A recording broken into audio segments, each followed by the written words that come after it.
வசந்தம் தொலைக்காட்சி நேர்கள் அனைவருக்கும் இனிய காலை வந்தனங்கள். இன்று ஆராதனை நிகழ்ச்சியிலே நாங்கள் இருக்கின்றோம். பார்த்து கொண்டிருக்கும் இந்த ஆராதனை நிகழ்ச்சியிலே உங்களுக்கு சில விடயங்களை பௌத்த மதத்திலே இருக்கின்ற சில விடயங்களை பற்றி நாங்கள் அந்த பௌத்த மதத்திலே மாத்திரமல்ல ஏனைய மதங்களிலும் கூறப்படுகின்ற நல்லதை செய்ய வேண்டும். உதாரணமாக நாங்கள் பெற்றோர்களை மதிக்க வேண்டும்.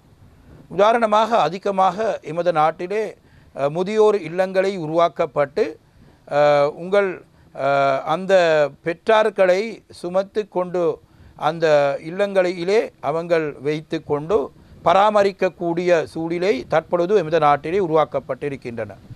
இது ஒரு நல்ல காரியம் அல்ல.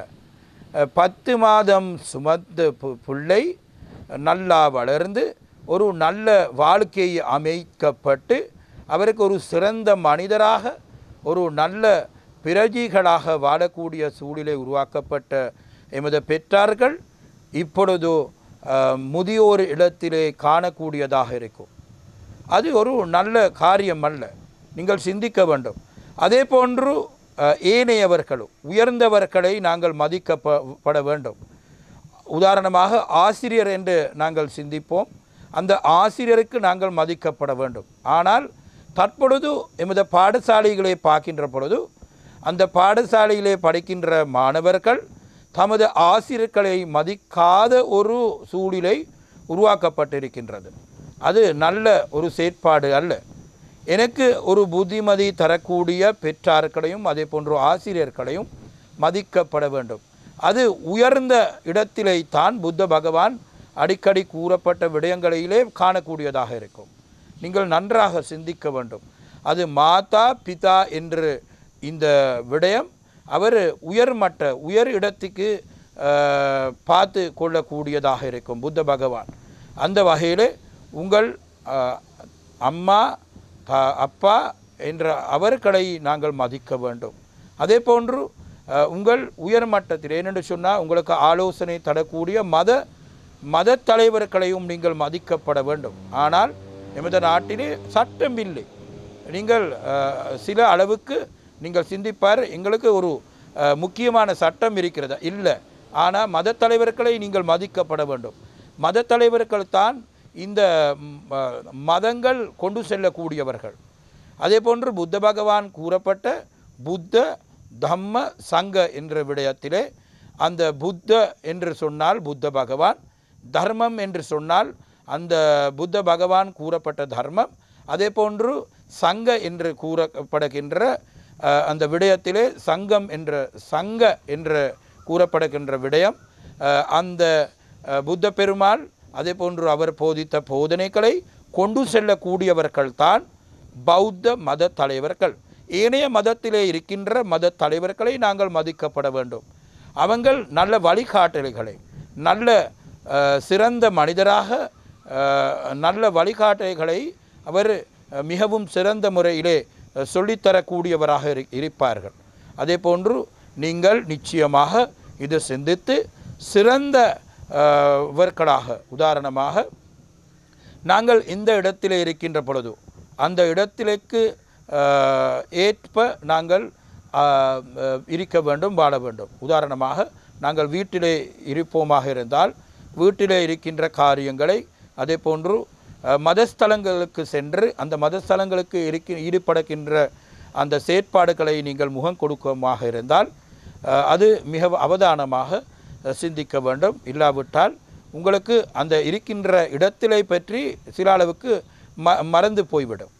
அந்த வகையிலே நீங்கள் இருக்கின்ற இடத்தை நன்றாக சிந்தித்து ஒரு சிறந்த மனிதராக நீங்கள் இருக்க வேண்டும் என்று இந்த இடத்திலே கூறிக்கொண்டு உங்கள் அனைவருக்கும் நாங்கள் சொல்ல அந்த அத்தனையோ விடயங்களை பற்றி நன்றாக சிந்தித்து சிறந்த மனிதராக நீங்கள் வாழ வேண்டும் என்று கூறி உங்கள் அனைவருக்கும் மலர்ந்திருக்கின்ற இன்றைய நாள் மிகவும் சந்தோஷமாக சுபிட்சமாக நிறைந்த ஒரு நல்ல நாளாக அமைய வேண்டும் என பிரார்த்தனை தெரிவித்துக் கொண்டு புத்த பகவானின் ஆசீர்வாதத்தை தெரிவித்துக் கொண்டு சப்பே சத்தா பவந்து சுகி சத்தா என்று கூறிக்கொண்டு உங்கள் அனைவருக்கும் ஆரோக்கியமாக சுதந்திரமாக சந்தோஷமாக வாழ வேண்டும் என்று கூறி விடைபெறுகின்றேன். நன்றி, வணக்கம்.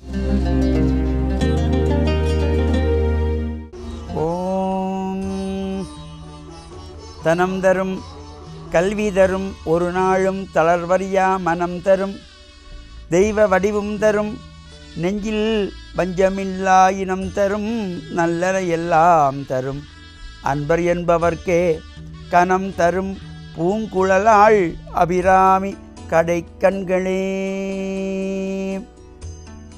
வசந்தம் தொலைக்காட்சி நேயர்கள் அனைவருக்கும் இனிய காலை வணக்கங்கள்.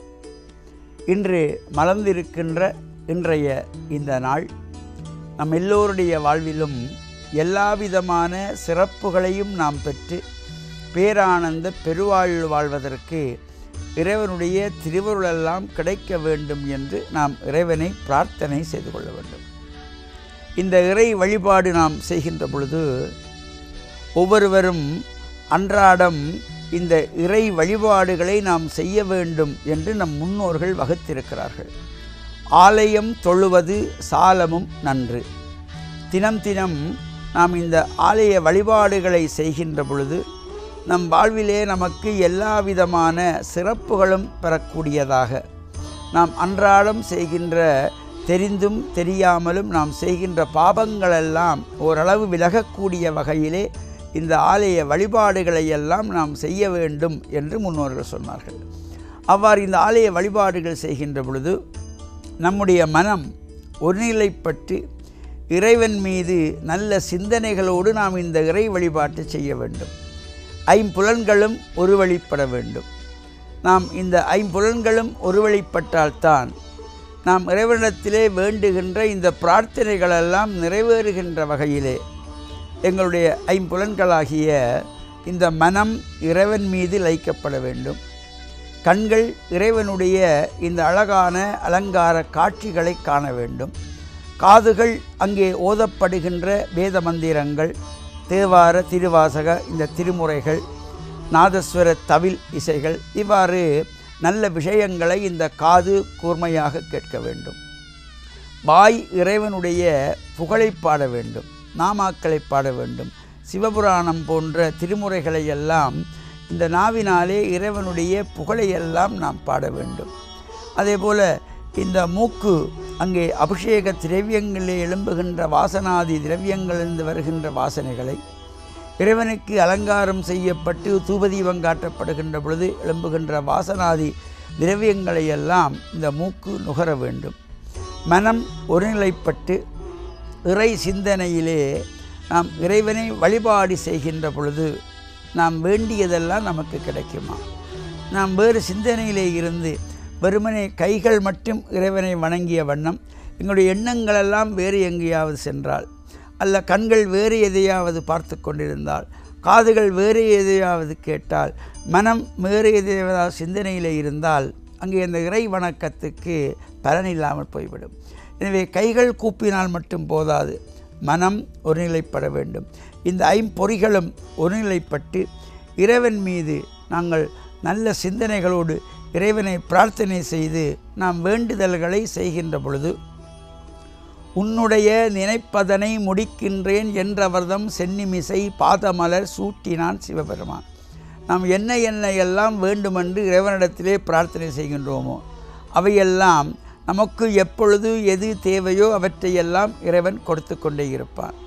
நாம் இந்த இறை வழிபாடுகள் செய்கின்ற பொழுது நாம் மனதை ஒருநிலைப்படுத்தி இறை சிந்தனையிலே சில நிமிட நேரங்கள் நாங்கள் இருந்து இறைவனை வழிபாடு செய்து அங்கே ஆலயத்தை வலமாக 3 தரம் வலம் வந்த பின்பு ஆலயத்திலே சற்று நேரம் அமர்ந்திருந்து நாம் கண்களை இறுக மூடி அந்த இறைவனை சிந்தித்த வண்ணம் இருக்கின்ற பொழுது நம்முடைய உள்ளத்துக்கும் உடலுக்கும் ஒரு தூய்மையை தரக்கூடியதாக, ஒரு சக்தியை தரக்கூடியதாக, சரணகமலாலயத்தில் அரை நிமிட நேர மட்டில் தவமுறையில் தியானம் செய் என்று சொன்னார்கள். இந்த சில நிமிட நேரங்கள் ஒரு அரை நிமிட நேரமாவது நாங்கள் கண்களை இறுக மூடி இறைவனை தியானங்கள் செய்கின்ற பொழுது அந்த இறையருள் சக்தி நமக்கு வந்து சேருமா. இந்த இறைவனிடத்திலே நாங்கள் பூஜைகள் அனைத்தையும் தரிசித்து அபிஷேக தீர்த்தங்களை பருகி பிரசாதமாக விபூதி, சந்தனம், குங்குமம், அர்ச்சிக்கப்பட்ட மலர்கள், வில்வங்கள் இவற்றையெல்லாம் நாங்கள் பிரசாதமாக இல்லங்களுக்கு எடுத்து செல்லுகின்ற பொழுது அந்த இறை சக்தி நம்மோடு சேர்ந்து நம்முடைய வீடுகளிலே எல்லா விதமான சிறப்புகளையும் தரக்கூடியதாக இந்த ஆலய வழிபாடுகள் அமைந்திருக்கின்றன. நமக்கு அன்றாடம் ஆலய வழிபாடுகள் செய்ய முடியாவிட்டாலும் விசேஷ நாட்கள், பொதுவாக வெள்ளிக்கிழமை, செவ்வாய்க்கிழமை, அமாவாசை, பௌர்ணமி, விசேஷ உற்சவ காலங்கள், இவ்வாறான நாட்களிலாவது நாங்கள் இந்த ஆலய வழிபாடுகளை செய்கின்ற பொழுது இறையருளெல்லாம் நமக்கு சேர்ந்து இறைவனுடைய பரிபூர்ணமான திருவருளையெல்லாம் நாம் பெற்று மண்ணில் நல்ல வண்ணம் வாழ வசந்தம் தொலைக்காட்சி நேயர்கள் அனைவருக்கும் சர்வதேச இந்து மத குரு பீடத்தின் சார்பில் நல்லாசிகளை கூறிக்கொள்வதில் மனமகிழ்வு கொள்கிறோம். சர்வே ஜனாக சுகினோ பவந்து, சமஸ்த சன் மங்களானி சந்து. சுபம். பிஸ்மில்லாஹிர் ரஹ்மானிர் ரஹீம். அல்ஹம்துலில்லாஹி ரப்பில் ஆலமீன். வஸ்ஸலாத்து வஸ்ஸலாமு அலா ரசூலில்லாஹ் வ அலா ஆலிஹி வ ஸஹ்பிஹி வ மன் தபியஹும் பி இஹ்சானின் இலா யௌமித்தீன். வசந்தன் டிவியின் ஆராதனை நேயர்களே, அஸ்ஸலாமு அலைக்கும் வரஹ்மத்துல்லாஹி வபரகாத்துஹு. நாம் நிறைய மனிதர்களோடு அடிக்கடி பழகுகின்றோம். குறிப்பாக எமது அண்டை வீட்டார், அயலவரோடு நாங்கள் அதிகம் பழகுகின்றோம். இன்றைய சூழ்நிலையில் நாங்கள் எங்களுடைய வீட்டின் அயலவர் யாரென்று கூட தெரியாமல் இருக்கின்றோம். ஆனால் எமது இஸ்லாமிய மார்க்கம் அயலவர்களோடு நாங்கள் எவ்வளவு கண்ணியமாகவும் நல்ல முறையிலும் நடந்து கொள்ள வேண்டும் என்று பல இடங்களில் குறிப்பிடுகின்றது. அயலவர்கள் 3 வகையாக இஸ்லாம் பிரிக்கின்றது. அவர் முஸ்லீமாகவும் உறவினராகவும் அயலவராகவும் இருப்பார்.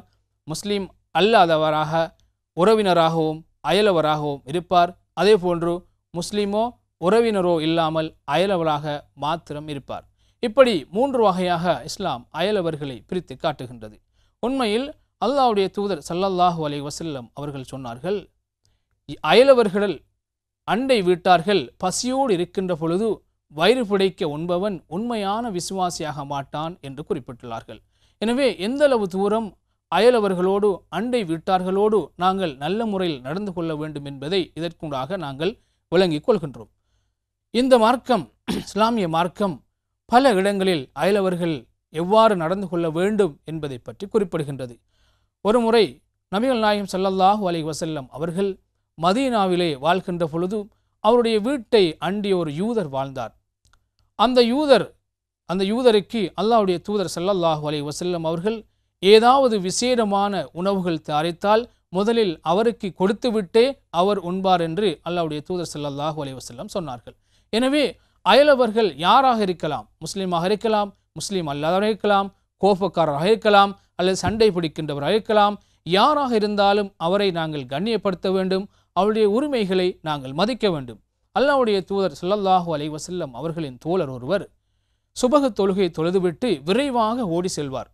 வளமையாக இவர் ஓடி செல்வதைக் கண்டு அல்லாஹ்வுடைய தூதர் ஒருமுறை கேட்டார், நீங்கள் ஏன் ஒவ்வொரு நாளும் விரைவாக ஓடி செல்கின்றீர்கள்?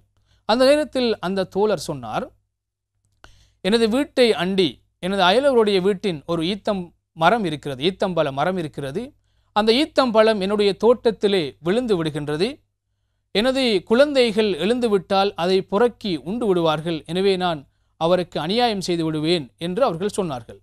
அதன் காரணமாகத்தான் நான் தொழுதவுடனே காலையில் ஓடோடி சென்று எனது தோட்டத்தில் இருக்கின்ற அந்த ஈத்தம் பழங்களை புறக்கி அந்த தோட்டத்துக்கு, என்னுடைய அயலவருடைய அந்த தோட்டத்திலே நான் போட்டு விடுகின்றேன் என்று சொன்னார். எனவே எந்த அளவு தூரம் அயலவர்களோடு இஸ்லாமிய மார்க்கம் நடந்து கொள்ள வேண்டும் என்பதை நாங்கள் இதனூடாக புரிந்து கொள்கின்றோம். அல்லாஹ்வுடைய தோழர்கள் எவ்வாறு நடந்து கொண்டார்கள் என்பதை நாங்கள் புரிந்து கொள்கின்றோம். உண்மையில் ஒவ்வொரு மனிதனும் அயலவரோடு கண்ணியமாக நடக்க வேண்டும். அவருடைய இன்ப துன்பங்களில் கலந்து கொள்ள வேண்டும். துன்பம் ஏற்படுகின்ற பொழுது அவருக்கு ஆறுதல் கூற வேண்டும். இன்பம் ஏற்படுகின்ற பொழுது அவர்களுக்கு வாழ்த்து கூற வேண்டும். நோய் ஏற்படுகின்ற பொழுது அவர்களை நாங்கள் ஆறுதல் படுத்த வேண்டும். சிகிச்சைக்கு போதுமான பணம் இல்லாவிட்டால் நாங்கள் அதற்கு உதவி செய்ய வேண்டும். அதே போன்று அயலவர்களோடு நாங்கள் எவ்வாறு நல்ல முறையில் நடந்து கொள்ள வேண்டுமோ அவர்களுக்கு இடையூறாக இருக்கின்ற விடயங்களிலிருந்து முழுமையாக நாங்கள் தவிர்த்து கொள்ள வேண்டும். அவர்களின் தோட்டங்களிலே குப்பைகளை கொண்டு கொட்டுதல், அவர்களுடைய அந்த செடிகளுக்கு சேதம் விளைத்தல், அல்லது வானொலி பெட்டிகளை உறக்க சத்தமிட்டு போடுதல், அல்லது அவருடைய குழந்தைகளை அதட்டுதல் போன்ற இந்த இன்னொரு தீய செயல்களிலிருந்து நாங்கள் தவிர்த்தும் கொள்ள வேண்டும். எனவே நாங்கள் அவர்களோடு அன்பாகவும் நேசமாகவும் பண்பாகவும் இரக்கமாகவும் நல்ல முறையிலும் நாங்கள் நடக்கின்ற பொழுது எங்களுக்கிடையில் ஒரு நல்லிணக்கம் ஏற்பட்டு ஒரு சிறந்த ஒரு சூழல் உருவாகும், நல்லதொரு வாழ்க்கை வாழ முடியும். எனவே நாங்கள் அயலவர்களோடு எப்போதும் அவருடைய உரிமைகளை மதித்து நடப்போம் என்று கூறி விடைபெறுகின்றேன். வஸ்ஸலாமு அலைக்கும் வரஹ்மத்துல்லாஹி வபரகாத்துஹு. தவறான விஷயம் ஜாதி பார்ப்பது. அந்த ஜாதிக்காரனை என் வீட்டுக்கு வரவிடக்கூடாது, இந்த ஜாதிக்காரனை என் வீட்டுக்கு வரவிடக்கூடாது, அவர்களை ஒதுக்கி வைக்க வேண்டும் என்று சொல்லி நாங்கள் இருக்கின்றோம். எனக்கு அருமையானவர்களே, அவன் எப்படி பார்க்கின்றானோ அதே போல்தான் நீங்களும் பார்க்கப்படுவீர்கள். மற்றவர்களை நாங்கள் எப்படி பார்க்கின்றோமோ அப்படித்தான் நாங்களும் பார்க்கப்படுவோம். எனக்கு அருமையானவர்களே, ஆண்டவர் எங்களுக்கு ஒரு அழகான ஒரு விஷயத்தை சொல்கின்ற ஒரு காரியம் என்னவென்றால், நாங்கள் மத்தேயு நற்செய்தியிலே 7வது அதிகாரத்தை வாசிக்கின்ற பொழுது அங்கே சொல்கின்றார், பிறர் குற்றவாளிகள் என தீர்ப்பு அளிக்காதீர்கள், அப்போது நீங்களும் தீர்ப்புக்கு உள்ளாக மாற்றீர்கள். நீங்கள் அளிக்கும் தீர்ப்பையே நீங்களும் பெறுவீர்கள். நீங்கள் எந்த அளவையால் அளக்கின்றீர்களோ அதே அளவையாலே உங்களுக்கு அளக்கப்படும். ஆகவே எனக்கு அருமையானவர்களே, பிறரை நாங்கள் அவ்வாறு நடத்தாதிருப்போம். பிறரை குற்றவாளிகள் என்று தீர்ப்பிடாதிருப்போம். பிறர் கூடாதவர்கள் என்ற எண்ணத்தை நாங்கள் அகற்றுவோம். முதலில் எங்கள் கண்களில் உள்ள எங்கள் குறைகளை நாங்கள் நீக்கி கொண்டு வாழ்வதற்கு ஒப்பு கொடுத்து ஜெபம் செய்வோம். இந்த நாளிலும் கூட ஆண்டவர் உங்கள் ஒவ்வொருவரும் நிறைவாக ஆசீர்வதிக்கும்படியாக ஒப்பு கொடுத்து நான் உங்களுக்காக ஜெபிக்கிறேன். நீங்கள் எடுத்த காரியங்களை எல்லாம் நிறைவாக ஆண்டவர் ஆசீர்வதிப்பாராக. நெருக்கம் நிறைந்த தந்தையே, இந்த நிகழ்ச்சியை பார்த்து கொண்டிருந்த உமது பிள்ளைகள் ஒவ்வொருவரையும் நிறைவாக ஆசீர்வதியும். இரக்க நிறைந்தவரே, இவர்கள் எப்பொழுதும் உமக்கு பிரியமானவர்களாக வாழும்படியாக செய்தாலும் குறைகளை எல்லாம் நீக்கி எடுத்த காரியங்களிலெல்லாம் ஒரு ஜெயத்தை கொடுத்து இவர்களை ஆசீர்வதியும். ஆண்டவரே, கைவிடாத தகப்பன் என்பதை இவர்கள் உணர்ந்து கொள்வதாக, இவர்கள் எப்பொழுதும் உமக்கு பிள்ளைகளாக மாத்திரம் வாழ்ந்து மற்றவர்களை அன்பு செய்யக்கூடிய வரத்தை கொடும். கிறிஸ்துவின் நாமத்தினால் ஜெபங்கள் எங்கள் அன்பு தந்தையே, ஆமேன்.